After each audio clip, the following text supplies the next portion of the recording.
We all ready? So we're talking about office politics. And I told you we would begin with office politics that pertain to the boss, the manager, or the leader.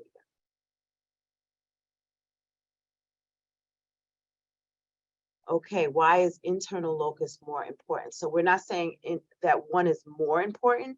We're saying that it is important. And because it's important, it predicts behaviors, right? So let's look at boss politics. 3 things I'm going to talk about. Number 1, if you're in a situation, and these are situations first, what it looks like, and then how you manage them. So that's how I'm approaching this, right? Situation, what it looks like, and how you manage it. So how many of you, let me see some thumbs, have been in a situation where the boss holds you back?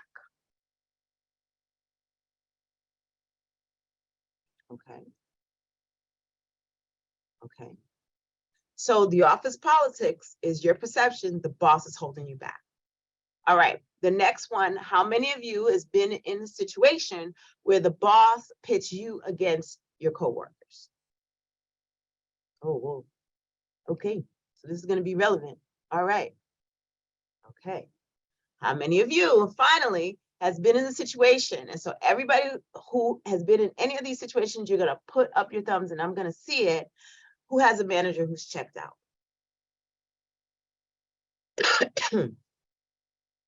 All right. Awesome. So this is what we're going to talk about. Awesome. Awesome.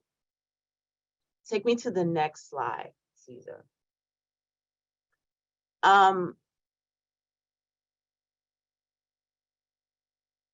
You ready? Okay. So this question is, okay. Okay, I see what you're saying, Aisha. We're never saying it's the boss you have now. So what happens here stays here. This is about dealing with it. Okay, this is about dealing with it. It could be the boss from 10 years ago. That's what we're going to say. We're never calling out names, right? That's what we're doing. Okay, that's what I'm going to say. So anything I say, I didn't say my boss did this to me. Okay, disclaimer, right? Okay, so let's do this, right? So can you handle boss politics? Awesome, awesome. All right, how we doing? So we need some more participation to see how you handle, or if you feel you can handle boss politics. All right. And if you can handle it, if 90% of you say it, then I'm going to go light on this section, okay? We're at 64%. Awesome. So we got 64%, 65% of you say you can handle boss politics, Right, okay? So we know that, 37% say, not all the time. So we're going to go through this, and definitely if you have questions, put them in the chat, and we will address the questions at the end, okay? Because I have to make sure that my co-facilitators get a chance to keep taking you through this, and that at the end, we'll all address your questions. All right. So next slide. Oh my gosh, did I push the button again? Oh my God. No, you didn't push. Oh God, I got this thing I started. So everybody took the Okay. took the poll, and the results came in. It's 63% yes, they can handle boss politics, and the 37% said no, they couldn't. Okay, that's fine. Hey, I am gonna say that whenever you say, I don't know that I can handle it, that's awesome, because then that means that you're open to hearing, let's get some new skills on handling it. All right. If you think you handle it, that's awesome too, because then I'm hoping we're giving you some more armor. All right. So I'm going to say this, office politics is not going away. Whenever people come together in an office, it is a forced situation. It's not where we decided everybody we're going to work with. So we have to learn how to make it work for us. All right. So I think that I know somebody who has that cup. And it's because they said that they're best boss, just saying, okay? However, let's go into what the slide really means. So I said that I would give you the situation, tell you what it looks like, and then let's talk about what we do about it, right? So the boss that holds you back, we had thumbs, people said that they've endured that. And what does that look like? So it's when we know our expectation is that our boss is our mentor, our coach, and our guide, right? That's what we're looking for, right? So we should know what the North Star looks like. But in this situation, you feel as if your brilliance is a secret, and you feel undervalued, right? You might feel like the stagehand behind the curtain, like, I don't know how many of you have seen like the Wizard of Oz kind of thing, that never appears in the credits, that you don't get credit for your work. So that is one of the things that happens in terms of office politics between us and our bosses. So what I'm gonna ask is, Aisha, you see that first bullet? What does that bullet say? Own the problem, move beyond your frustration, see the dynamic clearly and improve it. I totally agree. Okay, Yeah, I okay, totally agree. You can't okay, even take it personal. right? So what's actually happening there, right? They want to be seen, right? This boss, they want everybody to see them, right? It's not personal. They came here to do well at work. I'm not saying it's right. I'm saying that let's sit in their shoes for a minute and see how they may see it, right? So we got to deal with it because office politics is not going away. And as Aisha said, own the problem. Being frustrated and stuck is not going to help you. And we're at work to win, right? We're at work to do well. We want to come home happy. We don't want to come home mad, throwing things and breaking up. What do you call those things when you do move the TV? What are the remotes? Breaking up remotes. We don't want to come home breaking up remotes. We want to come home and we want to, and Caesar's laughing because he knows that that's personal for me, right? We want to come home in a good mood. And the only way to do that is to learn how to manage at work. So this boss, we feel, is taking credit. We got to move beyond our frustration, right? So Yesenia, what is the next thing we can do? You have to come off mute. Tap former direct reports for ideas. Okay. And I'm not going to read each of those, but you see what I'm saying? There are other people that have worked for this boss. Maybe they did this better than you. And you know what I mean? Like you could learn something from them. Like ask them what worked. What worked? Like you did this, you work for so-and-so, you don't seem to be frustrated. What did you do? Right? How did you get like acknowledged at all? So get some secrets from them. Network with your boss's peers. So there are informal ways that you can even meet people at your boss's level. So I'm not saying their boss, right? I'm literally saying there are other, so I'm a deputy chief and there are other deputy chiefs that you could have coffee with, that you could get some information from. You are now starting to expand your options, all right? And approach your boss constructively. So you can't have something you haven't asked for. So oftentimes we feel as if this boss just knows that they're doing this to me and they're doing it on purpose. Having a conversation with your leader and saying, you know what, thank you for letting me work on this. I really appreciate this. I'd like to know if I can have a more visible role next time. Is there any way that I could do some part of this, right? And I'm going to tell you, Caesar took his own advice, right, in this case. And he said, do you mind if I co-facilitate? I was like, no, come on, bring it. Let's do it. Okay. So good to you, hats off to you, Caesar, for doing that and stepping up. But that's what it looks like, right? Good job. Let's go to the next slide. All right. The next issue at work. Pitting coworkers against each other.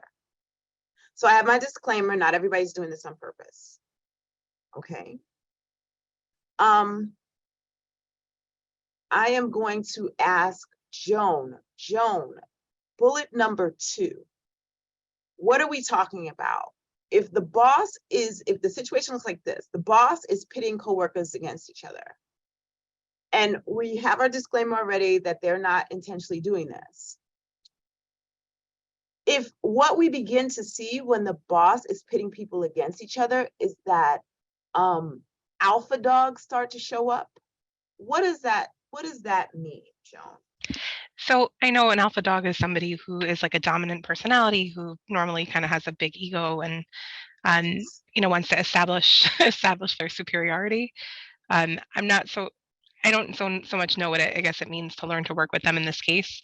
I have been in Sure. this situation before, and I found the most effective thing is to not engage with it. If somebody starts to do that kind of gossip or try and pit me against somebody, I really just don't.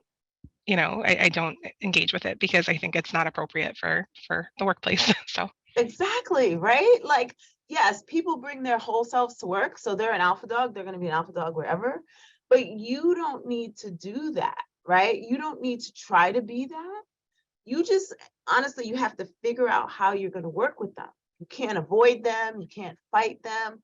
You have to, so, I don't know. When I see that, I just go, okay, let them go. Like if you're like really being aggressive or whatever, that's not what I'm going to do. I'm not going to do that with you, right? You have to learn to work with them, right? The other thing that you can do, adapt your communication style, right? So let's talk about this for a minute. Look what I have here. So when I say adapt your communication style, I mean literally having conversations, the way you have conversations, the types of conversations that you're having at work, right? So they like to pit people against each other. If they hear that you're falling prey to that by gossiping, right? Talking about other folks negatively, right? You have to look at yourself. You can only be pitted against somebody if you're allowing yourself to be pitted against somebody. I don't think people are my competition. I think I'm my competition. I'm here to do very well what I do, and not even in terms of the people who are on the sides of me. I'm here to do very well, period, in terms of what I do. So the industry, so I'm here to get more skills. I'm here to be good at what I'm doing, right? So some of the things that people do, and that's why I said don't, right? So interact with the boss's authority intact. So we don't go to the boss and say, you know what, that's not right what you did. I feel like you're pitting somebody against me. If you're going to interact, then you're going to start talking about some of the things that you want to do or some of the things that sell you, right? You're not going to go around and say, well, they're pitting us against each other, right? You're not going to go above their head and say, you know what, they're pitting, because think about what that's even looking like on you, right? But you can establish respect in terms of like calling out the things that are happening. And I'm going to say not to you, the things that are happening that you observe. And then providing some other way that you could get the results without pitting against each other, right? And that's where you're managing up and making a pact. And saying, I can get you these results. And I think that it's best if we work as a team because we have some really skilled folks here. I'm great at this. The other person's great at the other thing. We could all come together and make this happen, right? Next. Okay, and tell me, Caesar, when I got to get out of here because Caesar's next. Yes, Aisha, you have your hand up? Yeah, so I was a little unclear on the last one when you said manage up and make a pact. You're making Okay. a pact with the alpha dogs, or you're No. making a pact with your boss? Your Who are you making a boss. pact with? Okay. You're making a pact with your boss, right? The alpha dogs just show up when we have competition at work. They just show up because that's who they are. And if they know there's competition, they think that there's one role that they're going for, that they're pushing you out of the way. But you're getting out of that, not doing that, and actually managing up with your boss. So you're having conversations with your boss, you're setting expectations with your boss, you're finding out what your boss needs from you as opposed to competing with that person.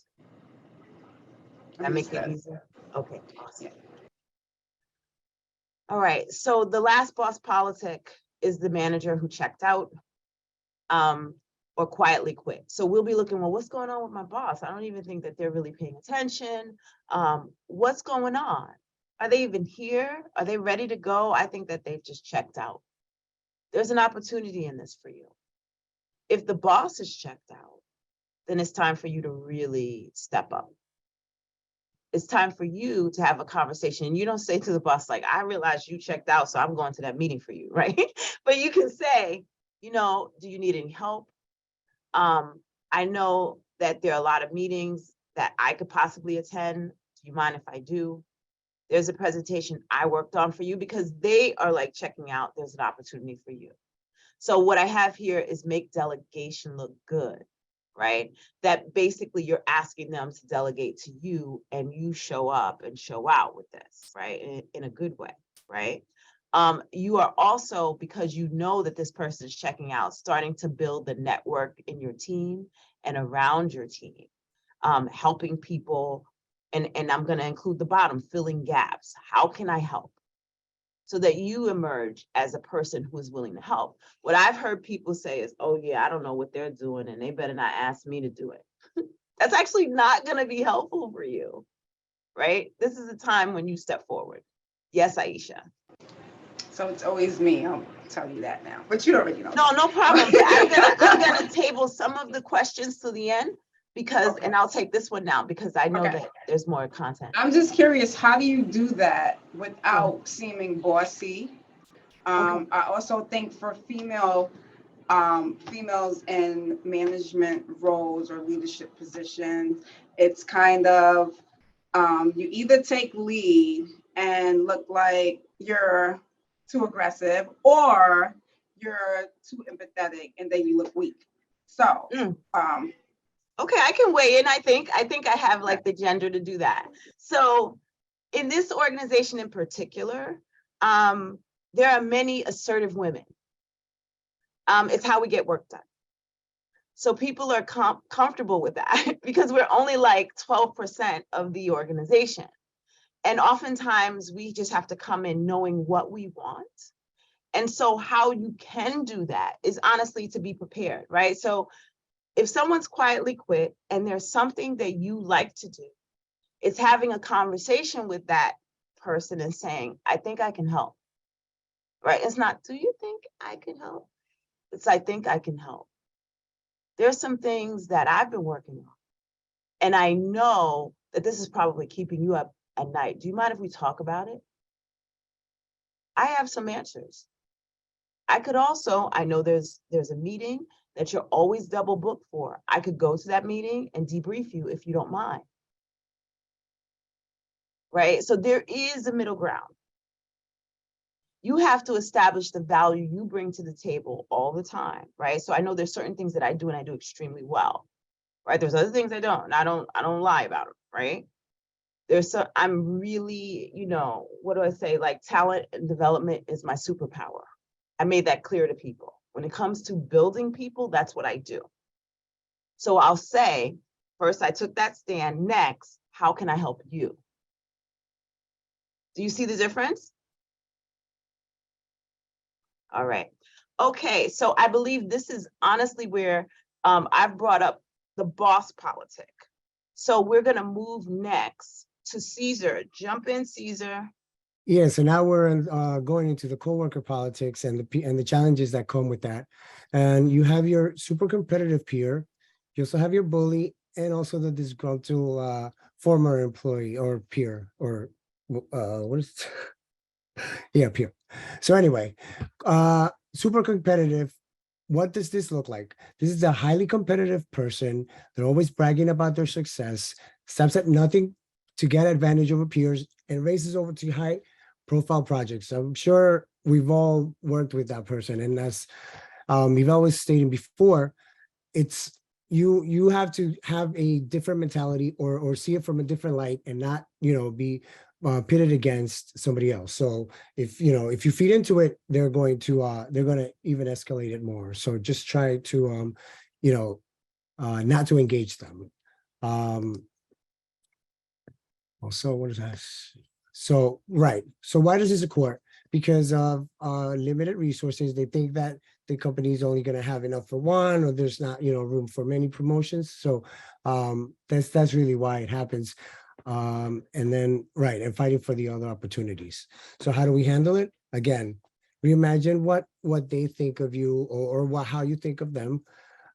Examine the root of the problem. Maybe they aren't happy with with the work that they're getting, not really personal. Don't take the bait for sure. Don't feed into it. Don't let them come to your boss with something bad to say about you. Always be good. And that goes into the next one. Advocate for yourself. Just make sure that you're kind to people. You're minding your business. You're liking, you're doing your job how you're supposed to, and that will show. And yeah. Anyway, next slide. All right, the bully. We know this person. This is the one that when you're talking to them, they're like distracted, they're like not even paying attention to you. So now you're assuming that you're going to be getting attacked and you're losing your focus at work. So now that undermines what you're doing your every day.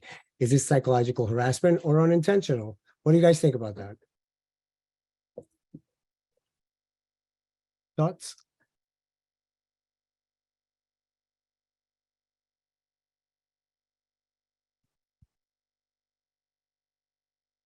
Yeah, they definitely do. So yeah.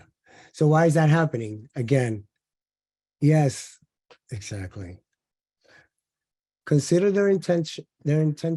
Like don't view it from one side. Just look at the whole picture. Maybe you offer an olive branch, meaning like come to peace at something or something that you guys find in common, and then go from there. If you don't like what they're doing, then you can also call them out, but call them out in private so that you're not embarrassing yourself or embarrassing others. Let them know that you don't like that behavior and that you're not going to take it anymore. And on that one, that goes to just say no. You can stand up to them as well. And now we have the former employee, the former peer. So this is an example. A recent and well-deserved promotion changed the group's social structure. The former peer does not recognize the new boss and bypasses them whenever possible. I think we were talking about that in one of the classes yesterday, where now your coworker has become your supervisor, and you don't know how to approach that situation. Issues of self-esteem. Colleagues benchmark achievements against each other and how much they are respected for those accomplishments within the organization. So they'll stop at nothing, and they'll feel like this is I'm here to get that out and not let you in the middle of them. Yeah, if that makes any sense. How to handle this. So he or she may be venting about the behavior. Just again, look at it from a broader perspective. Don't make it so personal about you. And the shakeups will always happen. You just have to know that now that person is now your supervisor, is your boss. They're not in the same circle. You have to adjust your mindset and find new soundboards. Now that person is somebody that you can't talk to on a daily basis, or personal things. You find soundboards in your own circle, within your own circle. And that's it. Hey, To Aisha. thank you so much, Caesar. So now it's turning over to me. Hello, everyone. Once again, my name is Aisha Murray. So before we dive into this diagram or this animation that you see on this slide, it goes into organizational politics. So organizational politics can be a number of things. So it can be formal, it can be informal, and even unofficial efforts to sell ideas, to influence an organization, or to even increase power. It's key to have this awareness when you walk through any professional setting. After you have this awareness, and I say awareness in bold, once you have this awareness, you can then learn the skill of identifying which terrain you're working within. Because at the end of the day, you want to remain at task to the work that you were hired to do. You want to maintain positive relationships, and you want to be able to achieve results. So more particular to the slide that we have here, according to a recent article by the Harvard Business Review, they did an assessment. And with this assessment, they created 4 metaphors or 4 different types of political terrains that they thought that in any professional environment, you can identify it and be able to kind of pinpoint what the environment is within your organization. So we have the first metaphor that I want to jump right into. It's on the right-hand side. It's called the rocks. So this metaphor, according to the Harvard Business Review article, is considered to be formal. And Caesar, if you're able to just pop up, do another tab over, thank you. So the rocks is a metaphor that is considered to be formal. So when this is what you're going to be examining in the organization that you're with, it is defined as where power rests on individual interactions and formal sources of authority. So if you're examining the environment, you kind of would classify that as the rocks. If the power rests in individual interactions and there's a formal source of authority. The next one that they have as an identifier are the weeds. So this metaphor is considered to be informal. So here it's where the personal influence and the informal networks rule the organization. The third one are the woods, or is the woods, and it's more of an informal metaphor. It is where there are unspoken norms and routines along with hidden assumptions. Now that's a tougher environment to work in. The last one, it's called the higher ground. It's a formal metaphor that combines formal authority with organizational systems. This metaphor here is more policy driven. So this was just a quick, fun little kind of slide that we wanted to add in. If you ever wanted to, within any environment that you go into, if you wanted to observe, what is the environment, what is the political environment or politics of the environment, these are the 4 metrics that Harvard Business Review has established and created. Now, moving on to the next slide is a notable mention. No, we are not announcing layoffs. No, we are not exposing anything within this presentation, but this slide here is just a notable mention. It's part of the previous slides with organizational politics, but within managing office politics, it is a notable mention as we look at the current environment within the workforce. So as you all know, these big tech companies are announcing layoffs, they're reducing their staff. We've seen it from major companies such as Salesforce to HubSpot to even Google. So because this is the current climate that we're in, this is a slide that is known as a noticeable mention or notable mention. So picture with me. In this section, you have here what that would look like. And we have here lasting through layoffs.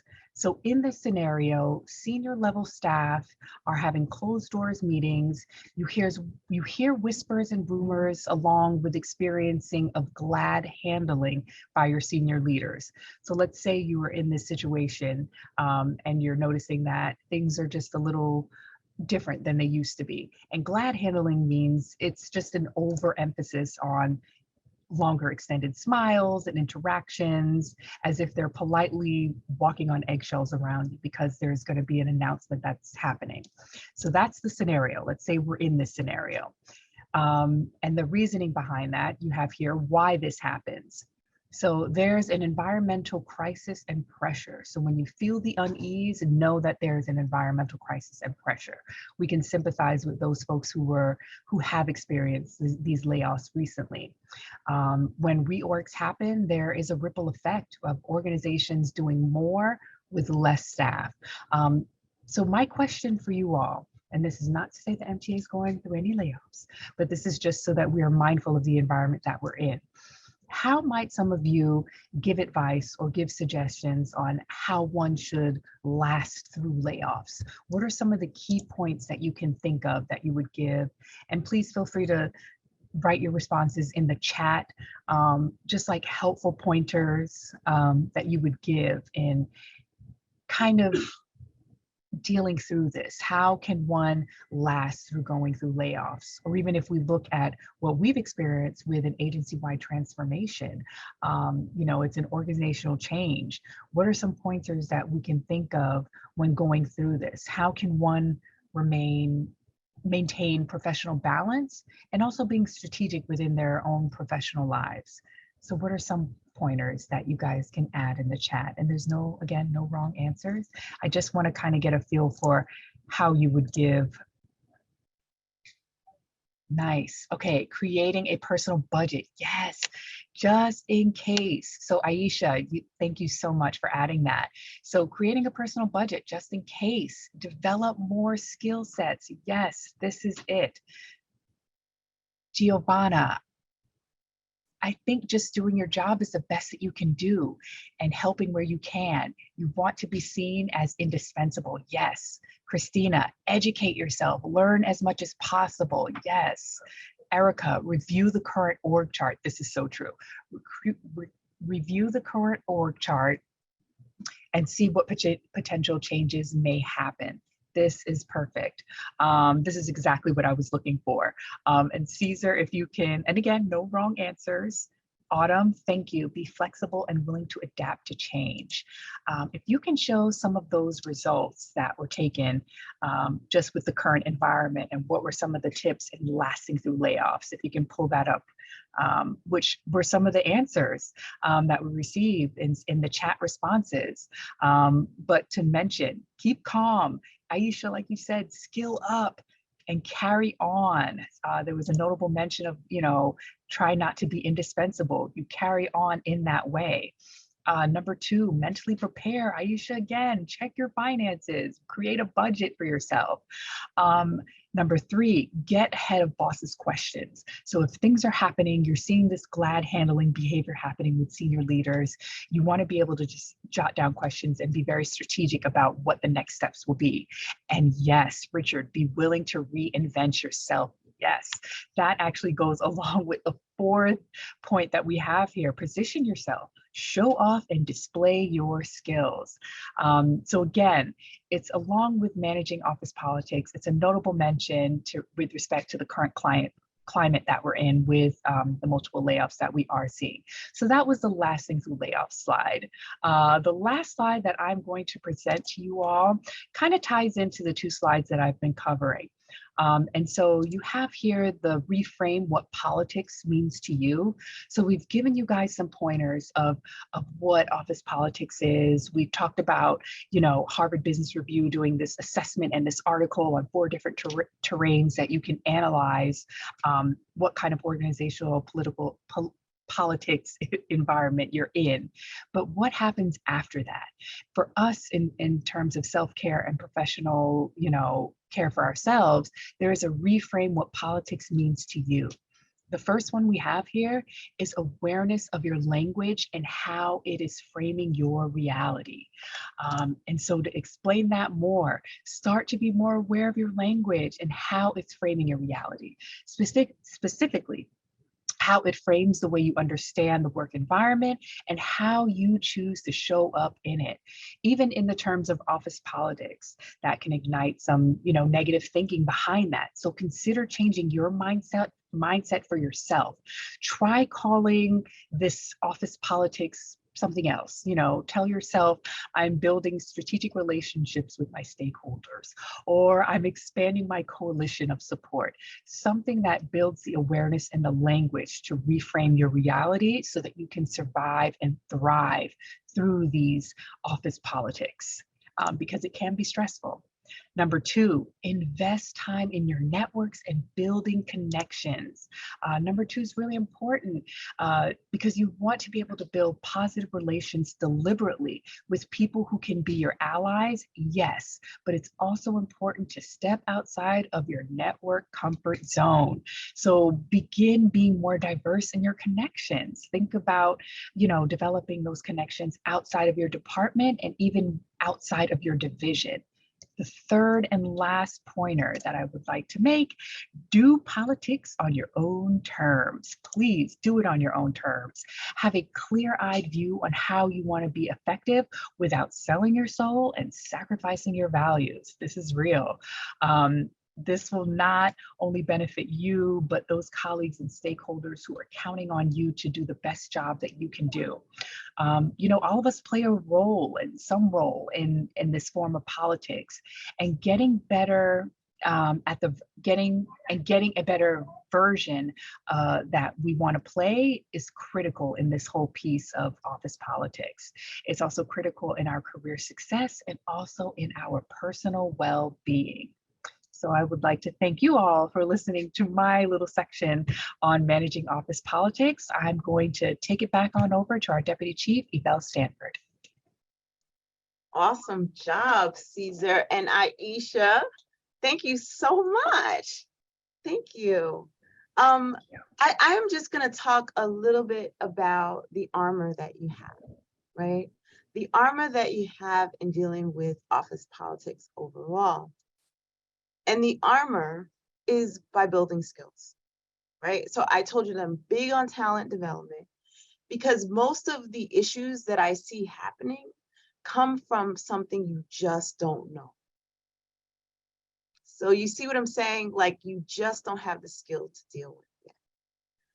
One of the big things I'm bringing up, and I've been doing a lot of research on managing conflict and what it means to your career and what it means to your everyday. So the quote I have up here is the real cause of problems is solution. Anybody want to tell me what they think that even means? Like, is that one of those Yoda kind of things? What do you think of this particular quote? What does it mean? Anyone want to come off mute?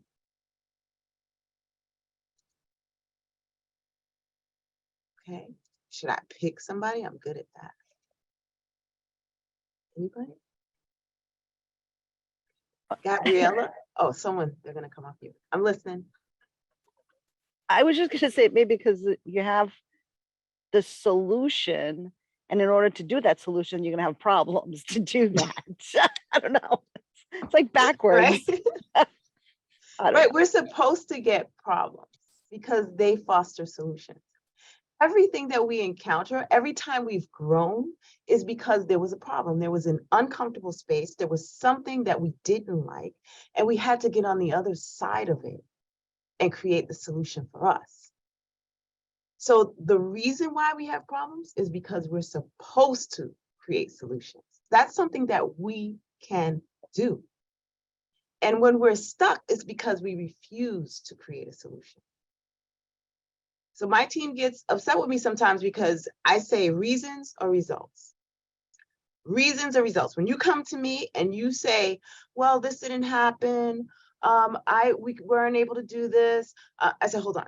Are you giving me reasons or are you giving me results? Whenever a challenge presents itself, there's a reason why you can't do it. It's a reason why you can't get past it. But that's not what you're supposed to do. You're supposed to get a result out of it. You're supposed to find a solution. Whatever problem you're faced with, if the problem is that it's at work, because we all want to go to work, have a decent day, get home, and remember why we even went to work. So those problems are growth spurts for you. All right. So constructively managing conflict is the skill that I want to put in front of you all. We have conflict resolution classes, but I'm going to say one of the biggest career stallers is not being able to understand conflict. And let me define conflict for you. So conflict is where there are two polar opposites of a situation. It means that you feel some way and there's another entity that feels another way. And you're not negotiating. Maybe you don't have the skills to do that. You're not agreeing. Maybe you don't have the skills to do that. But when you can't do that, then both sides are unhappy. Let me see some thumbs. Anybody ever encounter that at work?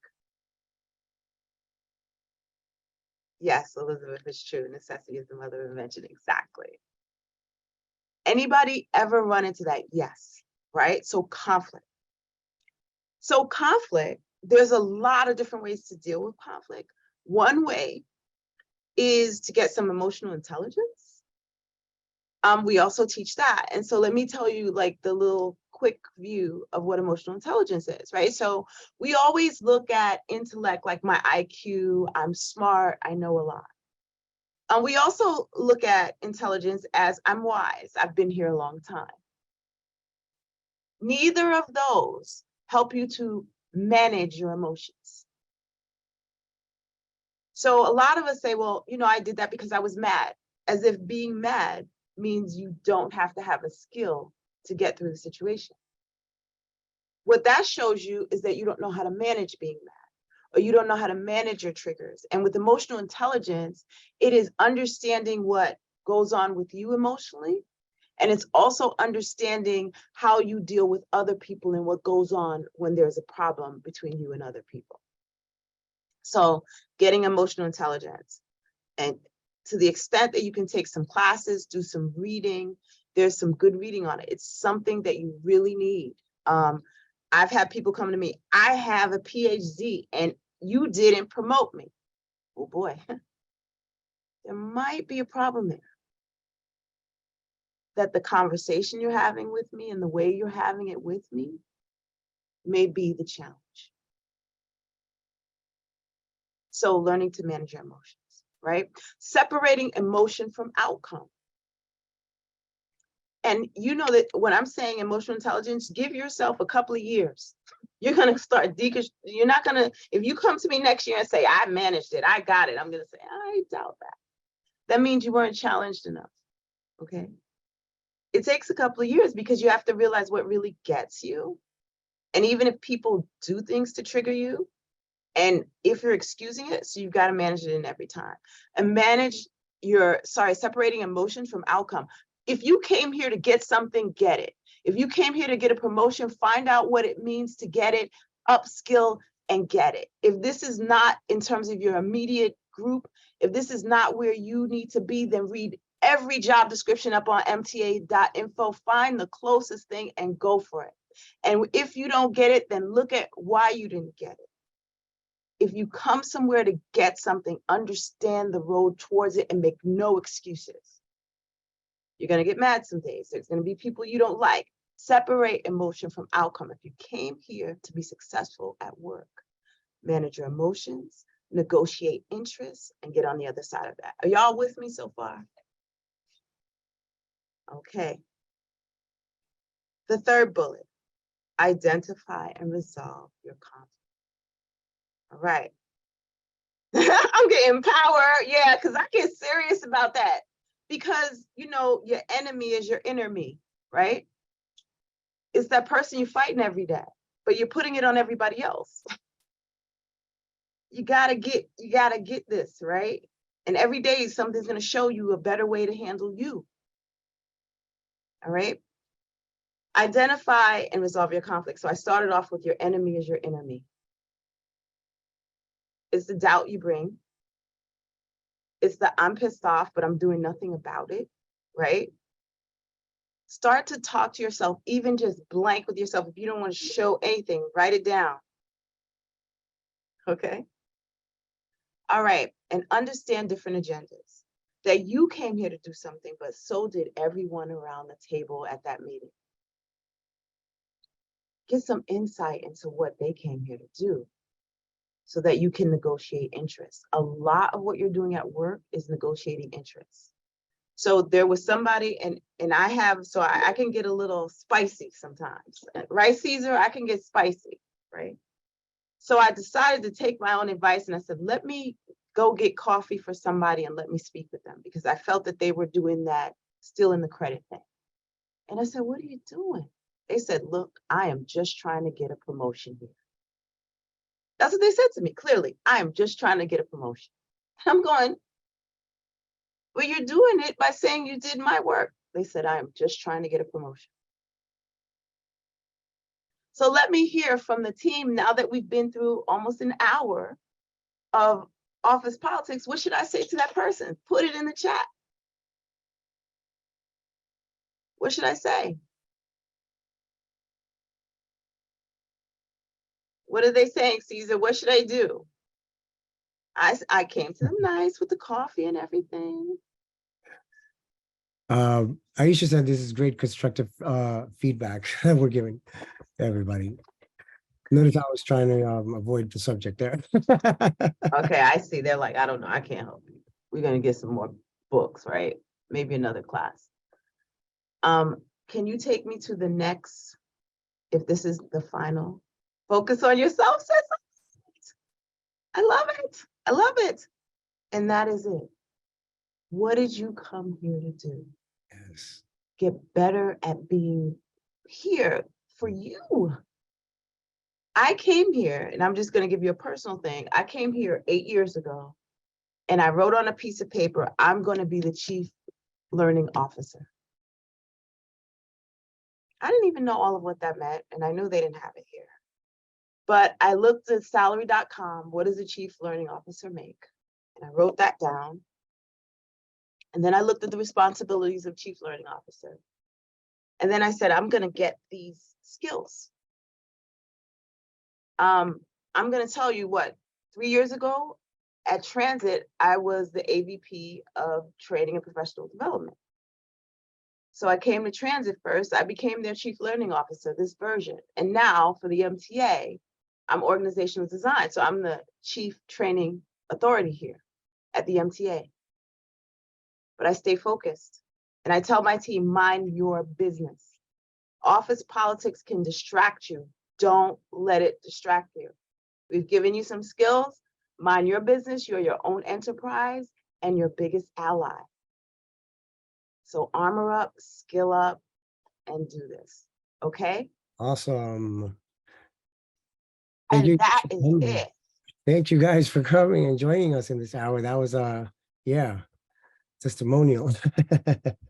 Thanks, Caesar. Thanks, Aisha. This is Caesar's first time teaching, isn't it, Caesar? Yes. Oh my God, can we give him a big hand of applause, a round of applause? Great job. You can't get anything if you're gonna stay still. You can't, all right? And we will support you. We wanna hear from you and let's learn together, okay? Thank Have you. a great day. Yes, have a great day. Have a good day. Thank you. Well, thank you everybody for coming. See you at the next one.